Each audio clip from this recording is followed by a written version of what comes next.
Inshallah nanyaman ng binapasad tarong sumulat sa kanunya ba kutika kagina niya pantag naman sa kapatasrip sa kanu motori sa Allah nanyaman ng ba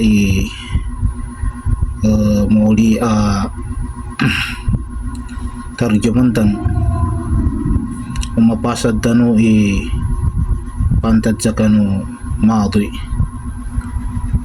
inshallah. Alhamdulillah, ito naman yung natapos natin na isinulat natin ngayon patungkol sa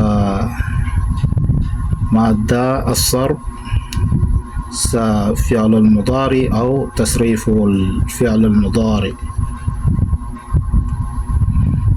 Inshallah, ito naman ang tatalakay natin balang araw o di kaya sa sunod na araw kapag matapos na natin yung fi'lul madi, yung pagtatastrip natin sa fi'lul madi inshallah. Kaya abangan natin kasi hindi pa tayo pwede lumipat sa madda as-sarf li fi'l al-mudari dahil di pa natin natapos yung fi'l al-madi.